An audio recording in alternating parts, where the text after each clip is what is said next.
जालौर में राजस्थान माध्यमिक शिक्षा बोर्ड की रीट 2024 में नकल कराने की कोशिश में 2 लोगों को गिरफ्तार किया गया। इनमें एक कॉलेज संचालक और दूसरा फर्नीचर कारोबारी है। आरोपियों के पास से 1 लाख रुपए कैश, 4 मोबाइल और डॉक्यूमेंट भी बरामद किए गए हैं। पुलिस ने आरोपियों के फोन चेक किए, जिसमें नकल को लेकर चैटिंग भी सामने आई है।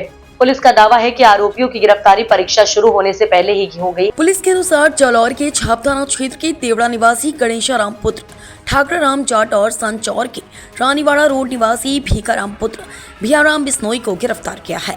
पूछताछ में सामने आया कि गणेशाराम के साथ भीखाराम अपने बेटा बेटी और भांजा भांजी को रीट का पेपर दिलवाने संचौर से आया था। दोनों बिना आईडी के होटल रूम में ठहरे थे। हालांकि मामले में चारों अभ्यर्थियों की लिप्तता सामने नहीं आई है। जालौर एसपी ज्ञानचंद्र यादव ने बताया, जालौर सहित प्रदेश भर में 27 और 28 फरवरी को रीट का आयोजन किया गया। गुरुवार को परीक्षा शुरू होने से पहले एक होटल में 2 संदिग्ध युवकों के होने की जानकारी मिली थी, जिन्होंने होटल में अपनी आईडी जमा नहीं करवाई थी। होटल प्रबंधन से मिली सूचना पर पुलिस टीम ने दबिश दी।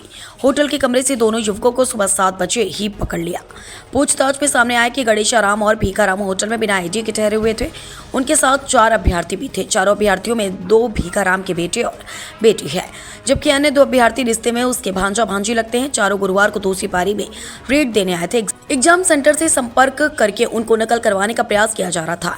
एसपी ने बताया, मामले की जांच में सामने आया है कि गणेशाराम का जालौर के देवरा में श्री गणेश कॉलेज है, जिसमें यूजी की पढ़ाई करवाई जाती है। वह अभ्यर्थियों को उनके पिता भीखाराम के साथ होटल लेकर आया था। उसके अभ्यर्थियों को नकल करवाने की योजना थी, लेकिन चारों अभ्यर्थी तय समय पर ही होटल से एग्जाम सेंटर के लिए रवाना हो गए। हालांकि पुलिस ने एहतियात के तौर पर एग्जाम सेंटर पर चारों की चेकिंग की और विशेष निगरानी रखने के निर्देश दिए।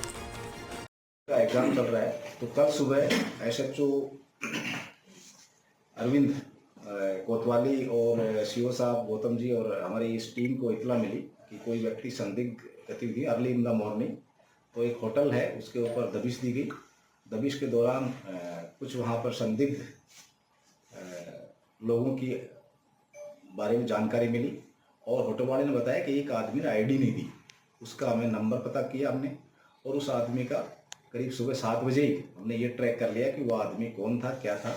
उस आदमी को दस्तयाब किया गया और उसको दस्तयाब करने के बाद पूछताछ में ये बताया कि वो यहाँ पर 2 लड़के और 2 लड़कियों को लेकर आया था, जिनसे सेंटर पे संपर्क करके और उनको नकल करवाने का प्रयास किया जा रहा था। तब उसके होटल के अंदर करीब 1 लाख रुपए और कुछ कागजात मिले। उसकी जो मोबाइल फ़ोन था उसको चेक किया तो मोबाइल फ़ोन में कुछ चैटिंग की हुई थी और परीक्षा में किसी तरह का वो उसने व्यवधान उत्पन्न करने से पहले ही हम लोगों ने उसको गिरफ्तार कर लिया था और उसको गिरफ्तार करके और दस्तयाब कर लिया। उसे पूछताछ जारी है। जिनको नकल नाम क्या है उनका? एक का नाम उसके अंदर भीखाराम बिश्नोई है और दूसरा नाम गणेशाराम सन ठाकराराम है। देवड़ा का रहने वाला है। दोनों? एक रानीवाड़ा का है, एक देवड़ा का है। और ये जो स्टूडेंट थे, ये स्टूडेंट जो भीखाराम के बच्चे हैं और ये जो गणेशाराम है ये उनको यहाँ किसी से मैनेज करके, और इन दोनों जो ही ये जब तक एंट्री नहीं हुई थी उससे पहले हमने जो लड़के थे उनको ढंग से वेरीफाई किया, फ्रिस्किंग किया, उनके डॉक्यूमेंट चेक करवाए और एग्ज़ाम की शुचिता बनाए रखी और उनके जो जिस कमरे में थे वहाँ पर और भी निगरानी रखने के लिए कैमरा अधीक्षक और उनको भी अवगत करवाया। ये जो है पहले भी कोई परीक्षा वगैरह दे चुके हैं? नहीं, ये परीक्षा देने के लिए नहीं, ये इनका मोटिव क्या था, ये कुछ चैटिंग्स मिली हैं उसको जांच कर रहे हैं। या तो उसके अंदर किसी को मैनेज करना चाह रहे थे, उसके आधार पे इनका वो वेरीफाई किया जाएगा।